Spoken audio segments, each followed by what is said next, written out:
what I wanted to look at is to look at what the figures show about the reality of pay at the top in both the public and the private sector. And if you bear with me, I'm going to run some graphs by you, but I hope that they'll illuminate the issue fairly sharply for you.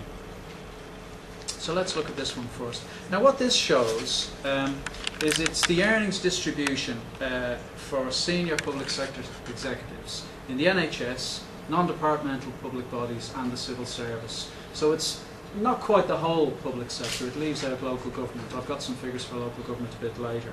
But it's a lot of the public sector.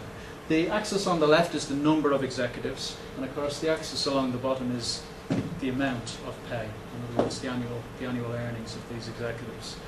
Now there's 2 points which are important, and the first point, which is most important, is probably around here, this point here. This is £250,000 a year. The reason that's significant is because the lowest earnings in the public sector is roughly around £12,500 a year. So in other words, where the multiple to apply, 20 times 12,500 is around £250,000. In other words, nobody should earn above that in the public sector. Now what the figures we've collected show is that very, very few people in fact earn above this level in the public sector, with the vast majority of public sector earnings, executives earning way below this. So that's the important point to take from this graph. There's a couple of other points. This point here is around £140,000, which is what the PM salary is currently, which is or maybe a useful benchmark.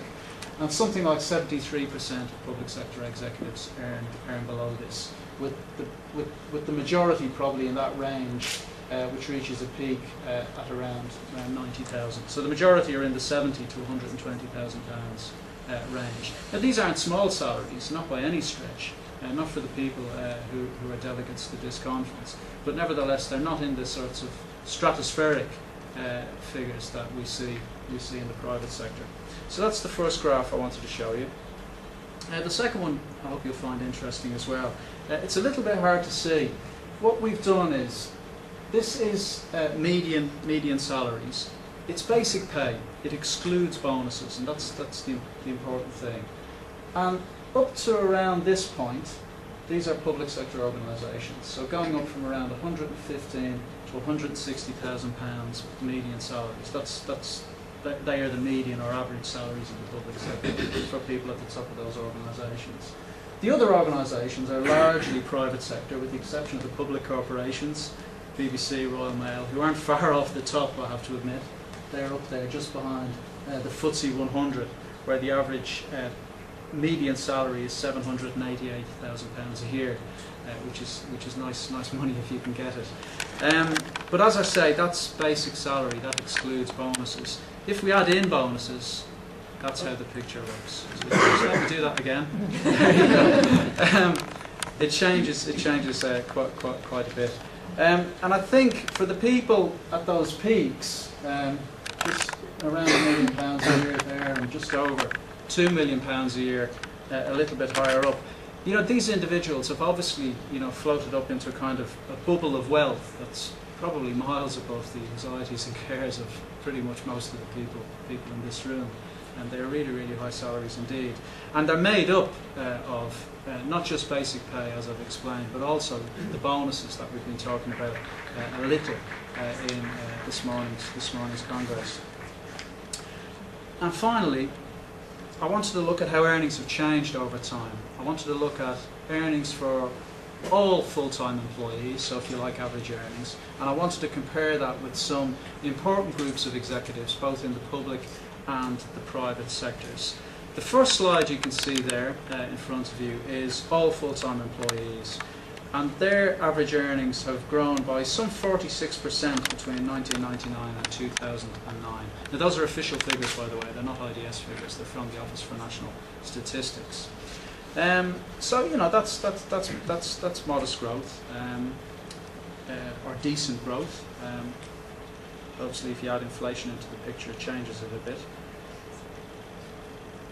That's the growth for local government executives. So their salaries have grown by 67% over roughly the same period. We haven't got the figures for 2009 yet for local government.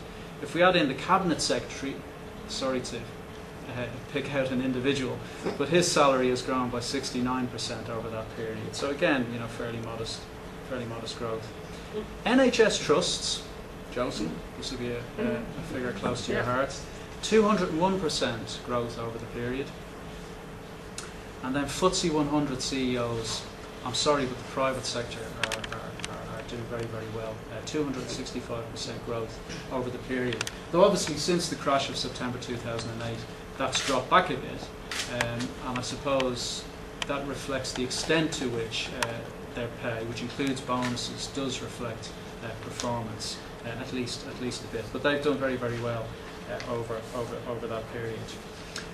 So that's what the figures show. That's what the reality is. In other words, public sector is high, pay is high for executives compared to that for most people in this room. But very, very few earn above the 20 times multiple that forms the heart of the Hutton Review. So that's one important point. And the other important point is that the comparison between the public and the private sectors is an important part of the picture as well. So what does all this mean for Hutton? Well, I think there's a number of points I'd make. The first is that in the private sector, the sort of multiple that Hutton is proposing could be valuable. It could reduce tension. It could even increase industrial harmony. Now, you might argue that these are pipe dreams, but they're the sorts of issues that Peter Drucker was looking at when he proposed the multiple in the first place. Of course, you have to say, however, that in the private sector, it's untested. The review doesn't cover the private sector, and as far as I know, unless anybody can tell me otherwise, no private sector firm has chosen to reduce the ratio between the pay of its highest earners and those at the lower end to any huge extent, and certainly not to the extent that Drucker proposed. So that's the first point. The other point I'd make, however, is that if considerations about fair pay don't cover the private sector, in a period when public sector pay is restrained, and that covers the top as well as the bottom, the gap may get even wider. And I think that raises much wider social issues that probably all of us should be concerned with. I've mentioned the whole question of whether the government has any leverage over the private sector. The remit for the Hutton Review excludes explicitly the public corporations. It says it doesn't cover the BBC or the Royal Mail, but as far as I know, it doesn't mention the nationalised banks, and nor does it mention private contractors either. And it would be interesting to see what people think about whether the review should cover those areas as well. And the other point I'd make would be that there may be, just maybe, a risk that in the public sector, given the point I've made about the relatively small numbers of people earning in excess of the 20 times multiple, there's a danger that once this period of restraint is over, if this period of restraint is over, that might become a kind of target for those organisations that are currently paying below that level. That should say below, by the way, at the end. It's a slight mistake, I apologise for that. Now that's unlikely in the short term, but if and when restraint ends, that may become an issue in the future. So I'll mention that just for your consideration, and we can discuss it afterwards.